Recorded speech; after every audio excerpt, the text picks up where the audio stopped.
Paypoqqa masih qilish. Savol. Assalomu alaykum ustoz. Paypoqqa masih qilishga bo'lamdi? Bo'lsa, qanday paypoqlarga bo'ladi? Javob. Va alaykum assalom va rahmatullohi va barakatuh. Barliq hamd sanolar Janobi Allohga bo'lsin. Durud va salomlar payg'ambarimizga, u zotning oli taobatlarga, ashablarga va u zotga toki qiyomatgacha ergashganlarga bo'lsin. Imom Malik paypoqqa masih qilishni joiz emas deb qaragan. Ammo xurun bilan chamlangan paypoq bir tarafdan o'tikka o'xshab qolganlikdan bu vaqtda uningdan ikki xil qarash rivoyat qilingan. Bir rivoyatda joiz bo'ladi degan. Hanafiy mazhabda badan ko'rinmaydigan qalin paypoq bo'lsa joiz bo'ladi degan.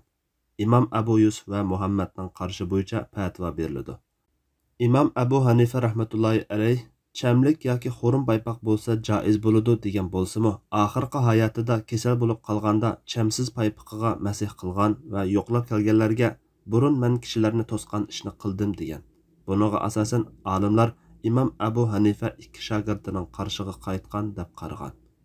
Imom Shafi'i, Imom Ahmad qatorliq bir qism olimlar paypoqqa masih qilish joiz bo'lishi uchun uningda yo'l yurgili bo'ladigan darajada qalin bo'lishini shart qilgan.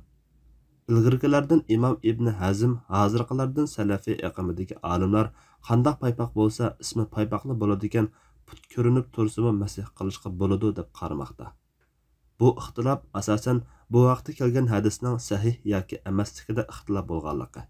Payg'ambar sallallohu alayhi va sallam va sahobalar davridagi paypoqning hozirgi davrimizdagi qaysi turli paypoqqa to'g'ri kelganligini belgilashdan va paypoqni o'tikka qiyos qilishga bo'lamdi yoki bo'lmamdi degan talash tortishdan kelib chiqqan. Hadisda Rasululloh sallallohu alayhi va sallam ikki paypoqqa masih qildi deb kelgan. Bu hadisni burunqilardan Imom Tirmizi, keyingilardan Shayx Albani qatorliq ba'zi hadis olimlari sahih deb qaragan. Ammo Imom Ahmad ibn Hanbal, Sufyan Savri, Abdurrahman ibn Mahdi, Ali ibnul Madini, Yahya ibn Ma'in, Imom Muslim, yana Imom Bayhaqi, Imom Abu Davud va Imom Navavi qatorliq katta hadishunoslar bu hadisni zaif degan. Imom Navavi aytadi: "Yuqorqi katta muhaddislarning biri yolg'iz holatda zaif degan bo'lsa, uning bahosi Imom Tirmizining Hasan hadis degan bahosidan oldin o'rinda turadi. Buningga hadis sahosidagilar ittifoq sahih degan taqdirdami, uningdagi paypoq so'zidan chamlik yoki yo'l yurgili bo'ladigan qalin paypoq ko'zda tutiladi deyishga bo'ladi. Imom Malikmi mushundoq izohlagan.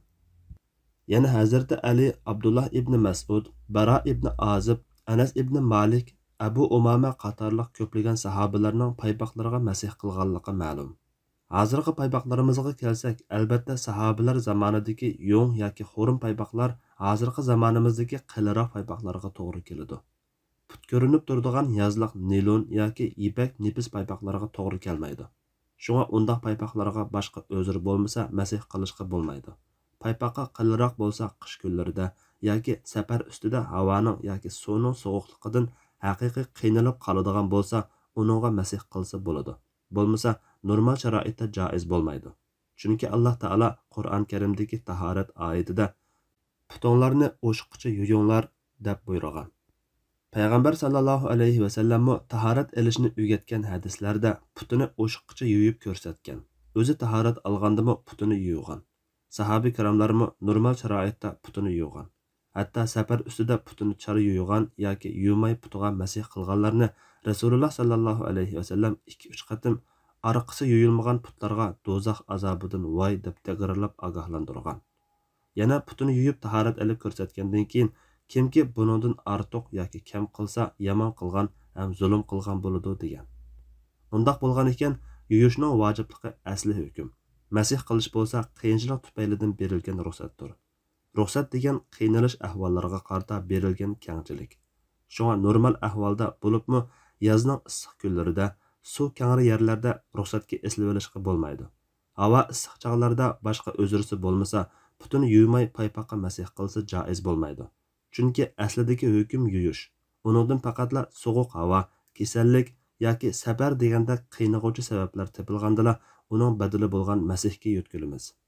Balki taxi issiq kunlarda putini yuymay sesiq puritish boshqalarga azor berish jihatdan makruh bo'lishi kerak. Alloh eng to'g'risini bilguchidir. Fatvoda Doktor Abdul Aziz rahmatulloh. Fatvolar majmuasi 1-tom, 39-numurli fatvo.